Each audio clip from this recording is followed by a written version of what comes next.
some more. I just thank you, Heidi, for inviting me back again, and thank you everybody for being here, and thank you to I'd like to thank Lauren Finch, my assistant, who organises everything I do, and the Fringe wouldn't be the Fringe without Lauren Finch. So give her a round of applause. As everybody knows, we've been living through a strange year of they talk about being flexible and willing to change plans, and everything can change each day. And as we know right now, even with the Victorian situation, we've even got changes happening at the even in these last few days before Fringe. We've tried to be as flexible as possible, and it is a challenge. But amazingly, it is important to remember that nowhere else in the world is able to run almost anything at all. There's not even a lunch like this. There's not many places in the world that this is happening, and there's not many places in the world that could even dream of the sort of Fringe festival that we are about to embark on. So South Australia, we've been so lucky in South Australia, and our people have worked so hard, and the resilience of the artists and the venues to still sign up to do Adelaide Fringe 2021 instead of taking a year off is incredible. We have... how do I do the thing again? Ding. There we go. I'll just do it while that. So normally in the Fringe... Great. Is that all good? Normally in the Fringe we have around about 1,100 shows, and that's normally made up of around about 800 South Australian shows, 200 interstate and 100 international. So because of COVID, we really won't be having hardly any international shows. There's a couple of shows that will be happening mostly because they haven't left Australia since the last Adelaide Fringe. So that normal 100 shows of the internationals, they're not coming. So, but incredibly, we do have about 900 shows in the Fringe this year that's about to start this, on Friday. So we haven't really dropped that much in the number of shows, but what it's really put a spotlight on is that 800 of our shows are from South Australia, and they always are. But without the so many internationals and interstate coming, we've really to focus that we've got 800 fabulous Fringe shows that are all coming from local artists. And the 300 venues that we run that are involved in the Fringe, they're all set up and coming back again. Some of those venues are bricks and mortar venues that happen all year round. So we've got things like the Bakehouse Theatre, Holden Street Theatre, Rhino Room, the Comedy Spot. But then, of course, we have the venues like Garden of Unearthly Delights, Gluttony, RCC, and they're currently all getting built right now. So that's what I mean when I say the resilience of the artists and the venues is amazing. They've almost all come back, and the only people that we're really missing in this list are the international shows that we normally have. And so for 31 days and nights, when we started this, we had over 800, but we've actually got almost 900 now, 275 venues and 13 genres. So the genres are all go from theatre to cabaret, magic, interactive, dance and circus. In fact, last night I went to my first Fringe preview at the Festival Centre. A play called Sea Wall, which I recommend if you are interested in a fabulous play, and it only goes until this Sunday. Not all Fringe shows go for the whole month, so look out in terms of when the seasons start and finish. The Sea Wall, the one I went to last night, that ends on Sunday, and that was a fabulous play, a one-hander. I thought I'd put a few shows up that you might enjoy Michael Griffiths, who is a fabulous singer, pianist, and he'll be singing at the Queen's Theatre. The Queen's Theatre is Australia's oldest mainland theatre, and it is going to be a Fringe venue for the entire month of Fringe. I really recommend it if you haven't been there before. It's just off Light Square, and it's a beautiful, beautiful old building. But it's had its seen better days, but they've spruced it up and they're reopening it for Fringe. Michael Griffiths is a wonderful Adelaide.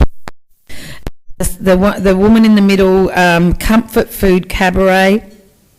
Been in the Fringe now a few times and absolutely wonderful, at the Weber Grill Academy, which is here at Fullerton. It's in Fullerton. So the other thing, of course, Fringe venues are not just all in the city, so that's a wonderful show that's in Fullerton. Evans singing the blues, if you like the blues, and Amelia Ryan, Libby O'Donovan, two fabulous, again, South Australian singing at Woodville Town Hall and the Queen's. And then, of course, Lou Blackwell. If you haven't been to see Louise Blackwell, she sings in French. She sings beautiful. She's a real chanteuse, and she is worth seeing. So her show is called A Night in Paris, and she's at the Queen's. She's at the Marion Cultural Centre, and she's also at St John's Church on Halifax Street. Really excited to let you know about Still Alive and Kicking, which is spoken word and music by Jill Hicks. Jill Hicks is an incredible woman. If you may have come across her already. She was the last woman found alive in the London bombs in 2006. She is an Adelaide woman. She's a double amputee. She's made a Fringe show talking about her life since the bombing. I mean, when they found her, really, she was dead. They resuscitated her, and she is at the Botanic Gardens in a beautiful theatre called the Theatre. So again, not a venue all the time, but it will be for Fringe, and it's right near the Rose Garden, and you can have a lovely glass of wine there and a hamper. Some of you might know the Adelaide Fringe chairman, David Mania. He has gone from being the chairman to being a show producer. He's producing a show called Classic Bruce, and it's the songs of Bruce Springsteen with members of the orchestra. There's the strings, there's a rock band, I think there's about 25 musicians on stage. So it will be lovely. That's in Gluttony. Choir of Man, that's also in Gluttony. And the wonderful Kate Sobrano, she's doing one show only on Sunday night, and she's always a favourite at the Fringe. There's a lovely program at Holden Street. The Twins is a good program there at Holden Street, as is Peter Gers in Joyful Strains. He's always popular. And Sea Wall, which is the play I saw last night at the Festival Centre.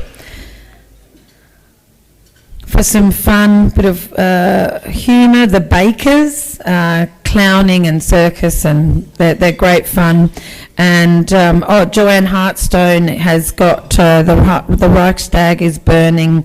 That's in the Botanic Gardens at the Black Box again. It's a lovely venue. I really recommend you go there. It's a very easy to park, and you go. And Disco Wonderland for those who want a bit of a boogie in the seat, not dancing, standing up, and that's at Gluttony. There's also going to be this amazing light installation, lasers, that looks like the Northern Lights phenomenon, and that'll be in Rymel Park every single night of the Fringe. They were doing some testing last night, and it looks amazing. So you can't travel to the Northern Lights at the moment, but we'll bring the Northern Lights here to Adelaide. This weekend, two of our ambassadors, Brooke Boney and Tilda Cobham Hervey, are in conversation on Sunday afternoon at the Croall Cinema, and I think that starts at 4 o'clock. If you want to come along and hear about the careers of Tilda Cobham Hervey, is an Adelaide performer who has really catapulted into as a star on screen. She was recently in I Am Woman, starring, acting as Helen Reddy, and she's talking about her career. Ross Noble, who's been coming to the Fringe for decades actually, he arrived 2 weeks ago, so he's all in, he's safe. And Electric Fields is a wonderful Aboriginal music duo from the APY lands, and they're playing a concert on Saturday night as well. So that's just a tiny taste. I mean, we have 900 shows. I've just selected a few that you might enjoy. And as you know, we've been growing enormously over the last 10 years, really, at the Adelaide Fringe. And when I arrived, we were selling about 400,000 tickets. Last year we sold 850,000. Well, we were on the way to sell 1 million tickets by 2022, but this year we may see a slight holdback, a slowdown in our growth because of the COVID sort of restrictions that have come in. 50% capacity is what we're to sell, so I recommend that you book early, because 50% capacity we will be selling out. You don't need to wear a mask if it's 50% capacity, but if the venue decides and the artist decide to sell to 75%, you will have to wear a mask, and all of the communication for that will be emailed as soon as you're buying a ticket. It'll say whether you need to bring a mask. I would suggest that if you go to the Fringe, just put a mask in your bag or your pocket, put it in a Ziploc bag, and keep it nice and fresh.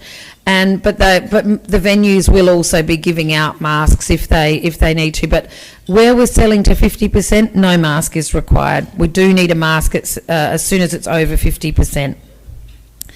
So we will see a little bit of a slowdown in our growth, but we believe we're well on the way to still selling over 500,000 tickets this year. Already today we've sold 120,000 tickets, and we haven't even opened yet. So I think we're well on the way to selling quite a few tickets. And this is, what we did last year, 853,000 tickets. It's phenomenal. Most festivals in the world are very happy if they sell 40,000 tickets. So it's a phenomenal scale. It's it's very rare. We're usually the second biggest festival in the world, second to Edinburgh Fringe. But because in 2020 there was no Edinburgh Fringe, which is just heartbreaking, and really it's so sad, because so many of the performers have not performed since Adelaide Fringe 2020, and it's sad. It's just so sad that everyone lost all their performance opportunities, but how amazing is it that we are not going to miss out on a cycle. We're one of the only festivals in the world that didn't have to cancel 2020, and it looks like we're smooth sailing for 21 as well. There's not many festivals in the world that have been able to go without missing a year. A lot of the shows are going to be outdoor theatres this year, because SA Health has asked us to create venues that are slightly different, more COVID safe. So you will see that a lot of the outdoor shows will be things like in Gluttony. There's an outdoor amphitheatre getting built in the Botanic Gardens. A lot of venues will be running street sort of activations.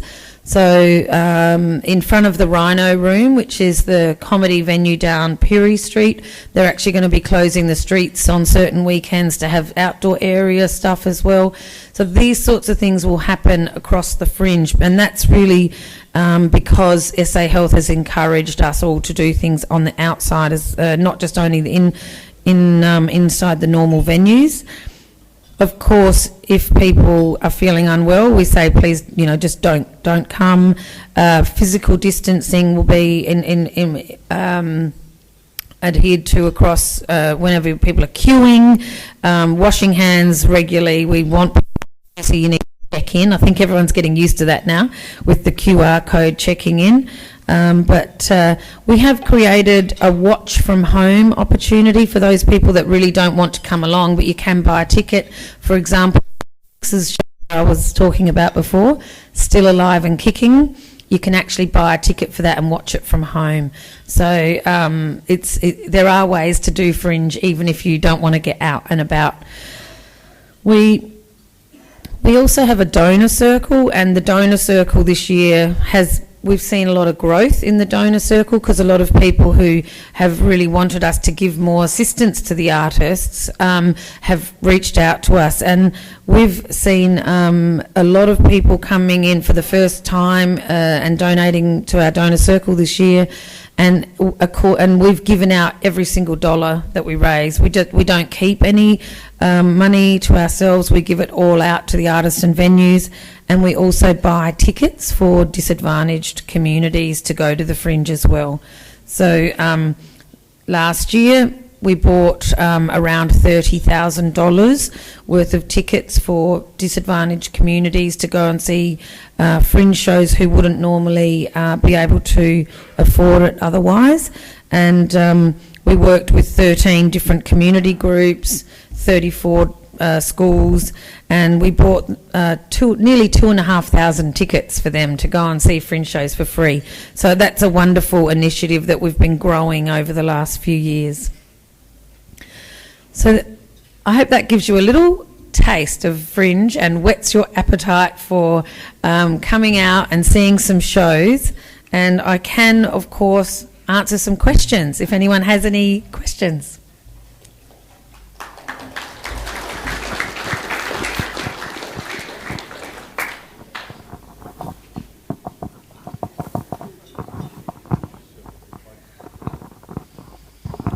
Thank you, Heather. Just wondering the food and drink side of it. Are there going to be limitations and restrictions on where and how and that sort of thing? Yeah, so there will be food and drink offerings inside some of those bigger hubs like the Garden of Unearthly Delights and Gluttony and RCC, but the set out, the layout will be quite different. There'll be you won't be just standing, drinking. Everyone will need to be seated. There'll be certain tables of distance to the way that SA Health are going around as we speak and inspecting the way it's all laid out and making sure they're happy. And then a lot of the restaurants, a lot of restaurants are running at a limited capacity already, so those rules will apply whether they're outdoor areas or indoor. So yeah, there still will be food and drink on offer, but slightly you can expect that things will be getting booked out in the restaurants around the Fringe area, and also we'll only be able to have as many people as there are allowed to be seated. So it will be a little bit more limited, and I'd suggest to people allow a little bit more time when you go to a show, maybe go a little bit earlier than you normally would, and so that you can get seated and have a drink and have some food before you go in. The entrances for venues, so Gluttony, they normally have one entrance. This year they have 4 entrances. So on your ticket it'll tell you which entrance, because it's all about making sure the crowd densities are a bit thinner, so it's not all about bottlenecking at one gate. So yeah, there'll be some instructions. We'll be as absolutely clear as we can on all of our ticketing, emails, and so on. But there will be slight changes in how you are able to sort of enter the venue, where you're allowed to sit, where you can eat and drink, and just allow a little bit more time is what I would say.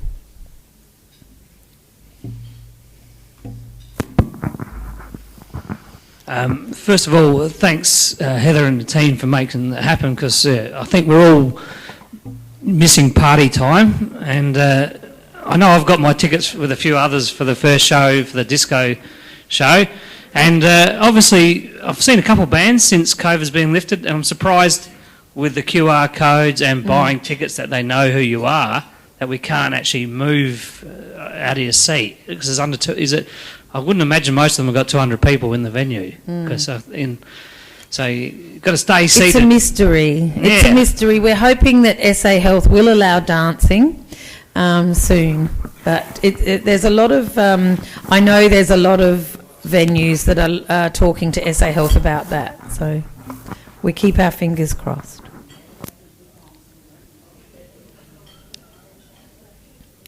Did you have a question, Heidi? Or there's one here. Oh, thank you. Thank you, Heather. Yes, very nice to know what's going on. A couple of things. There could be a bit more traditional jazz in the program, but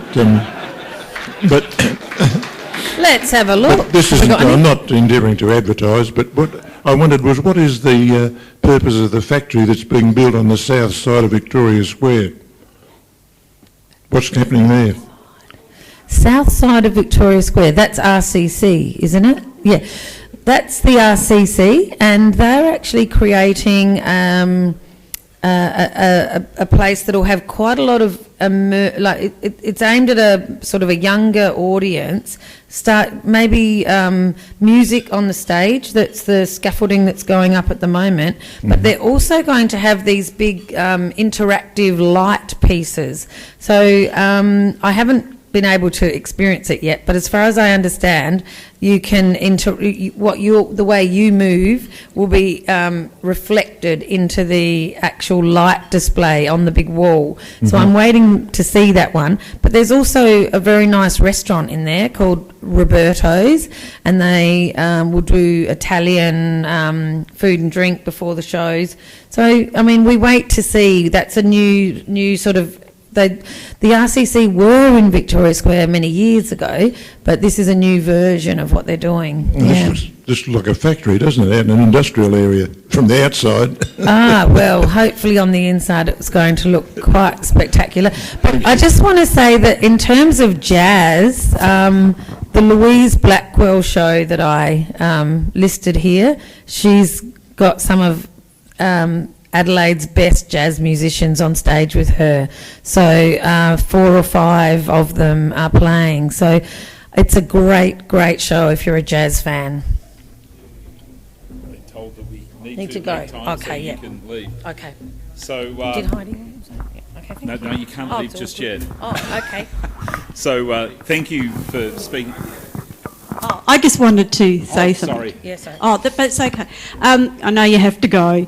I think it's just incredible what you have been able to achieve this year and to get the Fringe up. Lauren, I know you're a right-hand person and you too, Heather. So just congratulations from everybody at Rotary Adelaide. We're really looking forward to attending, and I've bought my first tickets already, and I know that they can be refunded. If something happens, they're just refunded. So that's a really important thing to know. So don't worry, your tickets will be refunded. Yes. Yeah.